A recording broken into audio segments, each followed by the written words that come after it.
didn't get a chance to probably talk about as much as we would have liked in the condensed format.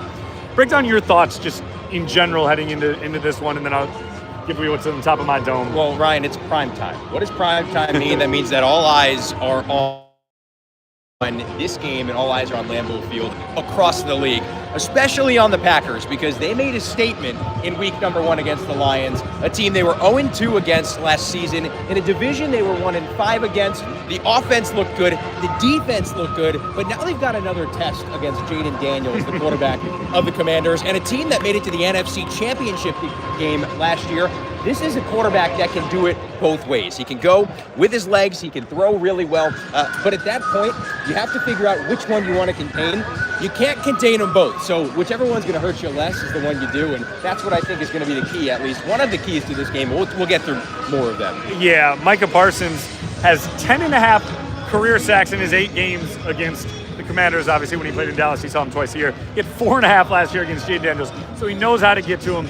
We'll see how he does this week. He's going to play. He's listed as questionable. That's just he's going to play. He talked to us on Tuesday. He's excited to play more. He played 29 snaps last week.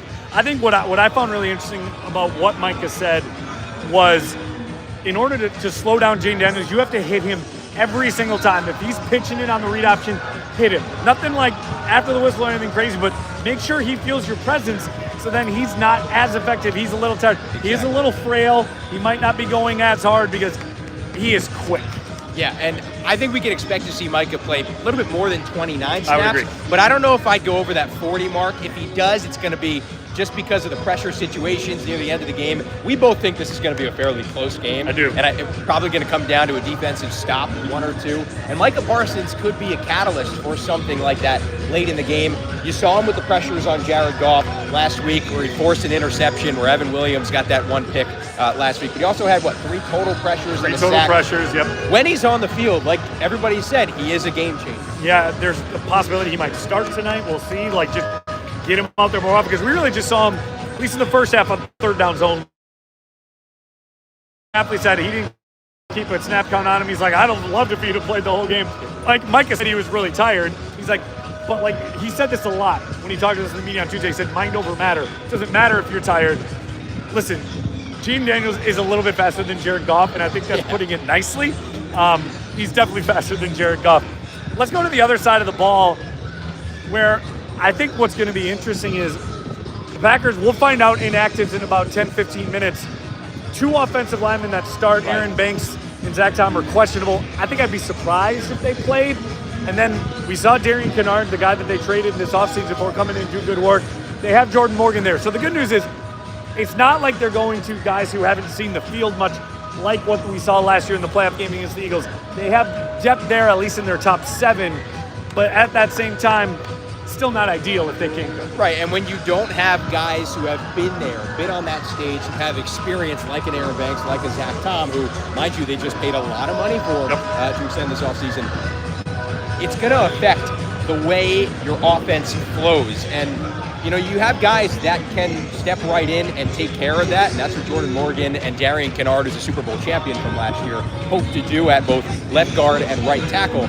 But now you've got 2 potential gaps in your offensive line that did so well last week in protecting Jordan Love, that you might see Jordan Love scramble a bit more, and that could be some cause for concern, considering he still is wearing that brace on his left hand.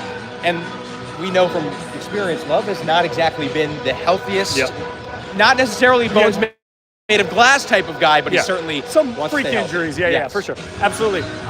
One thing he mentioned, no sacks.